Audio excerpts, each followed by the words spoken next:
Good morning, all of you, and once again, welcome to our 9th class video lecture. We are going to study physical features of India. Today's topic is the Indian desert. The Indian desert lies towards the western margin of the Aravalli Hills. It is an undulating sandy plain covered with sand dunes. This region receives very low rainfall, 150 mm per year. It has arid climate with low vegetation cover. Streams appear during the rainy seasons. Soon after they disappear into the sand as they do not have enough water to reach the sea. Luni is the only large river in this region. आज का topic है अपना Indian desert. Indian desert western margin में Aravalli hills से फैला हुआ है. It is an undulating sandy plain covered with sand dunes. ये एक फैला हुआ रेत का मैदान है. इसमें सैंड ड्यून्स बनते हैं. सैंड ड्यून्स के बारे में मैं बताऊंगा बाद में आपको. यहाँ पर बारिश 150 mm पर ईयर होती है, बहुत ही कम है ये. It has arid climate and low vegetation cover. यहाँ पर काफ़ी शुष्क क्लाइमेट है. एरिड मतलब होता है जहाँ बारिश नहीं होती है, बिल्कुल सूखा क्लाइमेट होता है. और वेजिटेशन कवर भी बहुत कम है. यहाँ पर पेड़ पौधे भी बहुत कम दिखते हैं. जैसा कि आप जैसलमेर की तरफ गए होंगे, जोधपुर की तरफ गए होंगे, तो आपको ऐसी सेम फीलिंग आएगी. आपने देखा होगा उसको. आप जब भी जाएं तो आपको ये महसूस होगा जो आपने पढ़ा है. Soon after they disappear into the sand as they do not have enough water to reach the sea. Arid होने के कारण से यहाँ पर जो रेनी सीजन में जो नदियाँ आती हैं वो गायब हो जाती हैं. और इसमें जो नदी है और उसमें इतना पानी नहीं होता कि वो समुद्र तक पहुँच सके, ओशन तक पहुँच सके. Luni is the only large river in this region. Luni एक अकेली ऐसी नदी है जो इस रीजन में बहती है. हम इसे थोड़ा सा मैप से पढ़ते हैं थोड़ी देर. मैप पे देखिए, ये रहा ग्रेट इंडियन डेजर्ट, जैसे मैंने पहले भी बताया था. अरावली हिल्स रेंज से इस तरफ है, वेस्टर्न साइड में. ये पूरा एरिया कवर कर रहा है. कुछ एरिया गुजरात का भी आता है इसमें, कुछ एरिया पंजाब का भी आता है. यहाँ पर गंगानगर है. और यहाँ पर कौन सी नदी है? Luni. Barchan crescent shaped dunes cover large area, but longitudinal dunes become more prominent near the Indo-Pakistan boundary. Barchan एक क्रिजेंट शेप का ड्यून्स है और ये काफी लॉन्गिट्यूडनल ड्यून्स के रूप में कवर कर रहा है. और ज़्यादातर ये इंडो पाकिस्तान एरिया के बॉर्डर को कवर करता है. If you visit Jaisalmer, you may go to see a group of बरखान्स. Jaisalmer की तरफ जाएंगे, जैसा मैंने पहले भी कहा था कि वहाँ पर आपको बरखान्स बहुत सारे दिखेंगे. तो एक अच्छा एक्सपीरियंस होगा if you have chance to go to Jaisalmer और जोधपुर एरिया. या फिर आप पुष्कर साइड में भी जाएंगे तो आपको ऐसे थोड़ी सी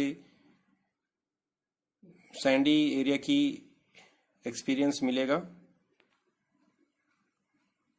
यहाँ पर बरखान की एक पिक्चर बता रखी है, आप देख सकते हैं. क्वेश्चन भी है. Give a brief description of the Indian desert. Describe the 4 features of Indian desert. Indian desert की 4 फीचर्स बताइए. जैसे लिखा है, first, it lies towards the western margin of the Aravalli hills, जैसा मैंने आपको मैप में बताया था. It is an undulating sandy plains covered with sand dunes, ये भी हमने पढ़ा अभी just. The region has harsh climate with little rainfall. यहाँ हैज का रीज़न है कि बहुत ही गर्म क्लाइमेट है यहाँ पर, और इस वजह से क्या है, यहाँ पर रेनफॉल भी बहुत कम होती है. The barchan covered large area but longitudinal dunes become more prominent in near the Indo Pakistan border. ये भी मैंने जस्ट आपको बताया था कि इंडो पाकिस्तान बॉर्डर के लॉन्गिट्यूडनली बहुत सारे बरखान आपको देखने के लिए मिलेंगे. नेक्स्ट टॉपिक है हमारा the coastal planes. The peninsular plateau is flanked by a stretch of narrow coastal strip running along the Arabian Sea on the west and Bay of Bengal on the east. The western coast, sandwiched between the Western Ghats and the Arabian Sea, is a narrow plain. हमें बता रहे हैं peninsular प्लेटू के जहाँ पर ये stretch है उसके दोनों तरफ कोस्टल स्ट्रिप्स हैं और ये अरेबियन सी के पैरेलल है और ये अरेबियन सी के पैरेलल वेस्टर्न साइड में है, बे ऑफ बंगाल के ईस्टर्न साइड में है। वेस्टर्न कोस्ट सैंडविच की तरह वेस्टर्न घाट के बीच में है, ऐसे ही अरेबियन सी के बीच में नैरो प्लेन के रूप में आपका है ये। इट कंसिस्ट ऑफ 3 सेक्शंस, इसके 3 सेक्शंस हैं। Northern part of coast is called Konkan, northern part को ये कोंकण कहते हैं जो कि मुंबई से गोवा तक का एरिया है। The central stretch is called the Kannada plain, central stretch जो है कन्नड़ प्लेन है। While the southern stretch is refer to the Malabar coast, south का पार्ट इसे मालाबार कोस्ट कहा जाता है। ये देखिए आपका ये वेस्टर्न कोस्टल एरिया है, सैंडविच के बीच में है और अभी जैसे हमने इसको डिवीज़न किया था कोंकण, उसके बीच में फिर आता है कन्नड़ और लास्ट में आता है मालाबार कोस्ट। तो आप इस मैप के थ्रू समझ सकते हैं किस तरह से ये स्ट्रेच है, जो भी हमने पढ़ा वो मैप के थ्रू हमें ड्रॉ करना आना चाहिए। रफली क्वेश्चंस में हम अगर डायग्राम यूज़ करें, मैप्स यूज़ करें तो हमें हाई स्कोर मिलता है। जैसा कि आप अभी बिगिनर्स हैं, आपके प्री बोर्ड के लिए, बोर्ड एग्ज़ाम के लिए आप 9th में ही प्रैक्टिस करेंगे तो 10th में भी अच्छे स्कोर कर पाएंगे। सो जो भी मैं टिप्स दे रहा हूँ उसे आप सीरियसली लेकर के प्रैक्टिस करें छुट्टियों में। जैसे आप देख सकते हैं अरेबियन सी के पैरेलल है और ये यहाँ पर बे ऑफ बंगाल के पैरेलल है eastern coast.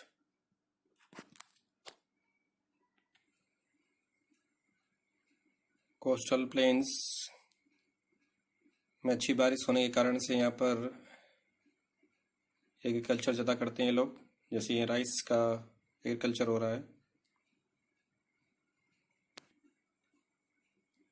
The plain along the bay of Bengal are wide and level, bay of Bengal के पास में जो प्लेन है वो वाइड है और लेवल में है।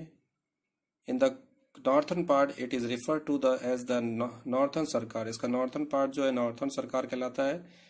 while the southern part is known as Coromandel coast, southern part इसका कोरोमंडल कोस्ट कहलाता है। large rivers such as Mahanadi and Godavari, the Krishna and Kaveri have formed extensive delta on this coast lake। यहाँ पर जो बड़ी reverse हैं महानदी, गोदावरी, कृष्णा, कावेरी, ये सारे कोस्ट के साथ में डेल्टा बनाती हैं। और lake Chilika is an important feature along the eastern coast, eastern coast का एक इम्पॉर्टेंट फीचर है चिलिका। चिलिका एक खारे पानी की झील है और ये भी इम्पॉर्टेंट है मैप के रूप में, मैप में भी आपको इसको मार्किंग करना है, मैप स्किल में आता है, बहुत बार एग्जामिनेशन में पूछा जाता है। Do you know the Chilka lake is the largest salt water lake in India, Chilka lake एक सबसे बड़ी खारे पानी की झील है इंडिया में। It lies in the state of Orissa, ये उड़ीसा स्टेट में है। To the south of Mahanadi delta, Mahanadi delta के साउथ में है। तो इसे याद करना है, समझना है आपको। मैप के थ्रू देख लेते हैं एक बार वापस हम। ये मैंने पहले ही कहा था आपको और दिखाया भी था। ये देखिए नॉर्थर्न सरकार, इसके नॉर्थर्न पार्ट को कहते हैं ईस्टर्न कोस्ट के, और साउथर्न कोस्ट के साउथर्न पार्ट को इसको कहते हैं कोरोमंडल कोस्ट। और रिवर्स की हमने बात करी थी, ये महानदी रिवर, ये गोदावरी और ये कावेरी और इसके ऊपर है कृष्णा रिवर्स, ये सब क्या है डेल्टा बनाती हैं। अभी हमने पढ़ा था डेल्टा बनाती हैं। और उड़ीसा यहाँ पर है ऊपर और चिल्का लेक यहाँ पर कहीं है। एक बार मैं आपको दिखा देता हूँ मैप से। ये देखिए आपका चिल्का लेक, और इससे पहले हमने दामोदर वैली के बारे में बात करी थी, तो आप देख सकते हैं ये रहा दामोदर रिवर वेस्ट बंगाल की तरफ।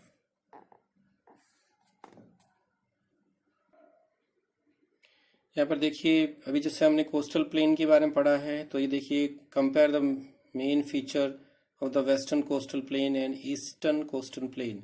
इनको कंपेरेटिव स्टडी आएगा आपका, वेस्टर्न कोस्टल प्लेन और ईस्टर्न कोस्टल प्लेन को टेबुलर फॉर्म में लिखना है हमें। वेस्टर्न कोस्टल प्लेन में the plain is located between the western Ghat and the Arabian sea coast. ये जो प्लेन है ये वेस्टर्न घाट और अरेबियन सी के बीच में है। ईस्टर्न कोस्ट का देर का है कि the plain is located between the Eastern Ghat and the coast of Bay of Bengal. Eastern Ghat और coast of Bay of Bengal के बीच में है। ईस्टर्न घाट का वेस्टर्न कोस्टल प्लेन का सेकंड पॉइंट है, it is a narrow plain with an average width of about 64 kilometre. इसका ये नैरो प्लेन है और इसमें एवरेज इसका जो चौड़ाई है ये 64 किलोमीटर है। ईस्टर्न कोस्टल प्लेन में it is the comparatively broaded plain with the average width of around 80 to 100 kilometre. ये फैला हुआ है और उसमें एवरेज इसकी विड्थ है 80 से 100 किलोमीटर। इसमें देखिए ये आपका कोस्टल प्लेन है। कोस्टल प्लेन को हमने भी जस्ट स्टडी किया है। इस तरह से कोस्टल प्लेन के बारे में लिखा गया है, पॉइंट वाइज हम लिख सकते हैं। ये लिखा हुआ पूरा टेबुलर फॉर्म में करना है हमें ये।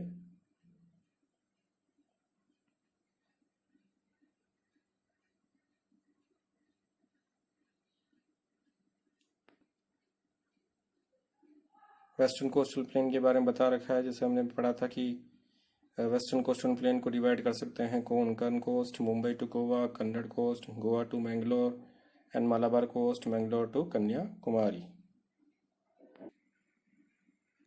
Our next topic is the Icelands.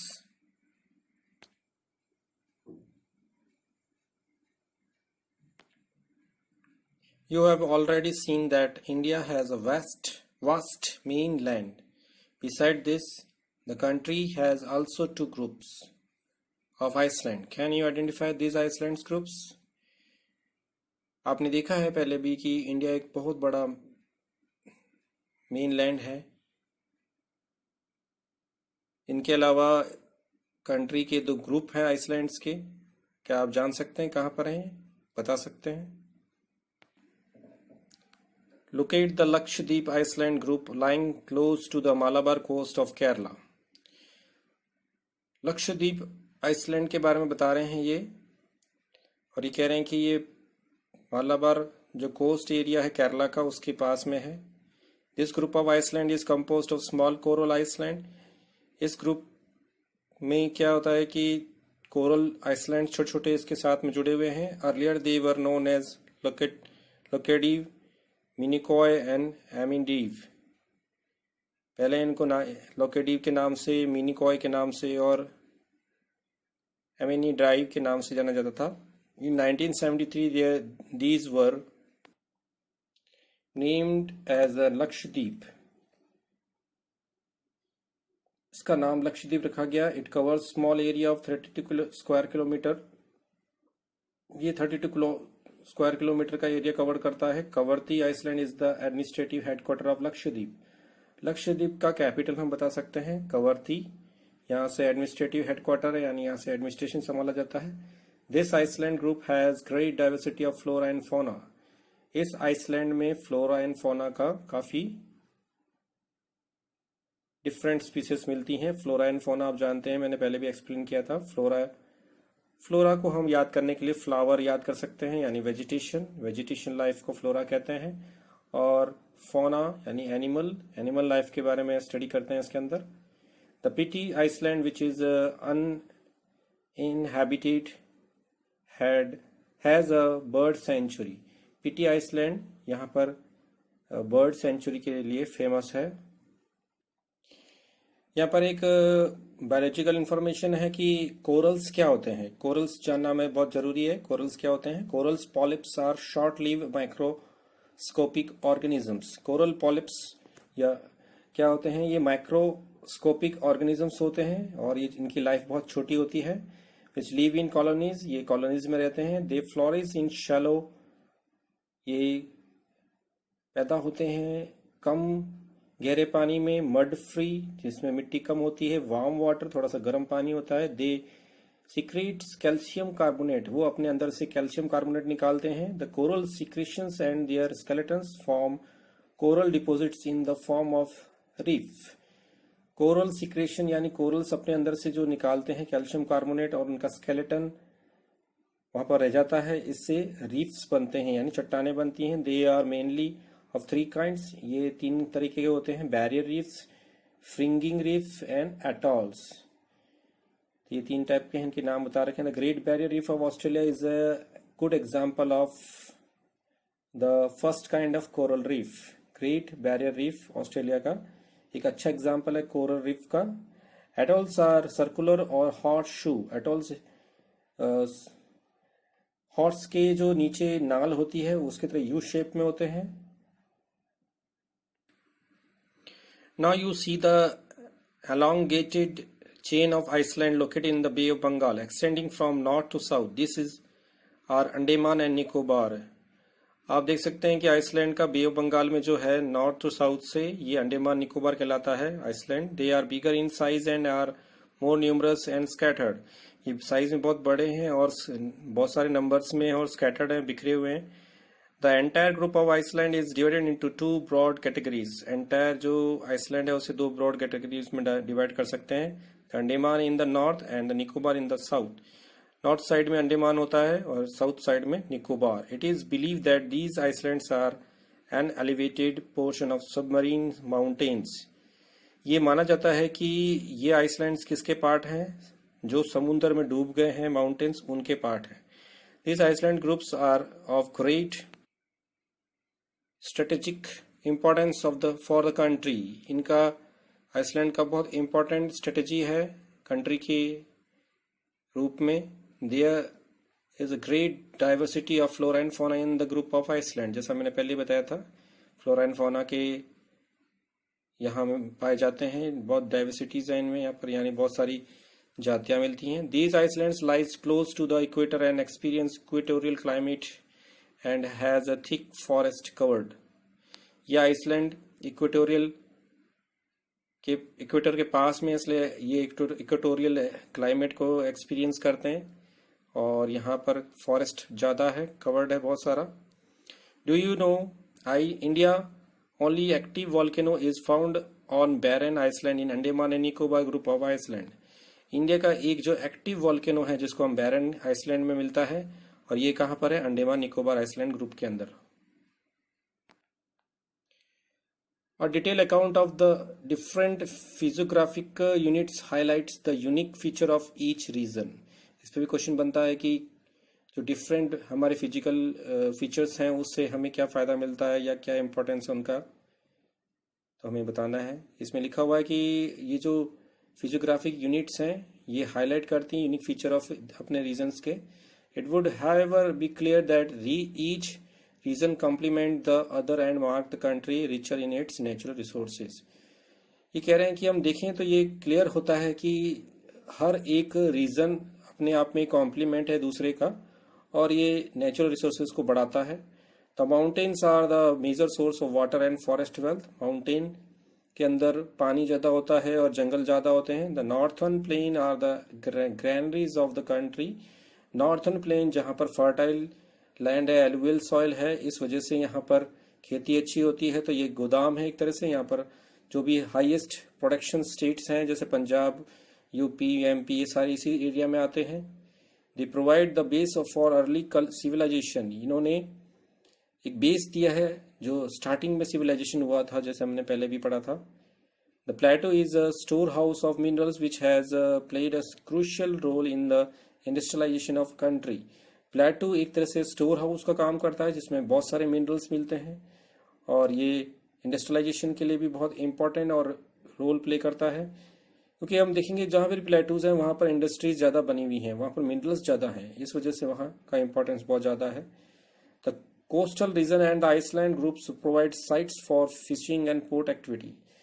जो कोस्टल रीजन है और आइसलैंड ग्रुप्स हैं वहाँ पर फिशिंग ज़्यादा होती है और पोर्ट एक्टिविटी भी ज़्यादा होती है, यानी बंदरगाह है वहाँ पर.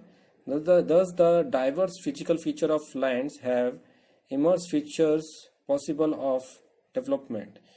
जो हमारे इंडिया में डिफरेंट फिजिकल फीचर्स हैं, डाइवर्सिटी है हमारे अंदर फिजिकल फीचर्स में भी, तो ये हमारे को फीचर पॉसिबिलिटी देता है डेवलपमेंट करने के लिए। See the question, write a note on a coral, how are coral reef formed, name two example of coral reef। जैसा अभी हमने पढ़ा था कोरल रीफ के बारे में, यहाँ पर भी कोरल रीफ के बारे में क्वेश्चन है। Corals are small sedentary marine animals which with the ciliaris horny skeletons। Corals एक छोटे सेडेंटरी समुद्री जीव हैं, उनके अंदर क्ले टाइप का स्केलेटन होता है जो कैल्शियम की वजह से होता है। These thrives in a warm shallow water and grows into large colonies called coral reef। ये कम गहरे पानी में होते हैं और कॉलोनीज के रूप में बढ़ते हैं जिससे कोरल रीफ बन जाते हैं। They secrete hard rocks like substance, ये अपने अंदर से hard rock like substance secret करते थे। Coral secretion and their skeletons form coral deposit in the form of reef। और इनके अंदर से जो कोरल सिक्रेशन होता है और उससे स्केलेटन्स चिपक जाते हैं और ये कोरल रीफ बनाते हैं। They are mainly of three kinds, जैसे मैंने पहले ही बताया था तीन तरीके होते हैं, barrier reef and fringing reef and atolls. Last point, the great barrier reef of Australia and Lakshadweep islands are a good example of the first kind of coral reef. तो यहाँ पर एग्जाम्पल दिया हुआ है कोरल रीफ का Australia के। Short note के रूप में भी क्वेश्चन आ सकता है, जैसे यहाँ पर दे रखा है इंडियन डेजर्ट पे शॉर्ट नोट लगाइए और लिखिए, और सेंट्रल हाईलैंड पे लिखिए, द आइसलैंड ग्रुप्स पे लिखिए। ये डेजर्ट के बारे में लिखा हुआ है इन्होंने। नेक्स्ट जो है आपका लक्षद्वीप आइसलैंड के बारे में लिखा हुआ है।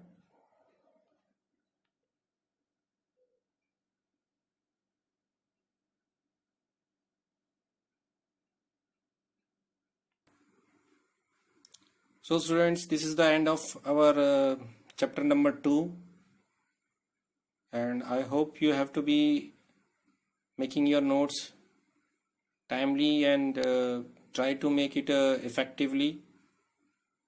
क्वेश्चंस करिएगा साथ साथ में ताकि आपको हेल्पफुल रहे, आपको पढ़ने में इजी रहे और सीरियस रहेगा अपने लाइफ के लिए भी। सोशल डिस्टेंस मेंटेन करिएगा, मास्क पहनिएगा और स्टडी तो करना ही है आपको रेगुलरली, मिसिंग नहीं करना है, टाइम को यूटिलाइज करना है। So bye and God bless you.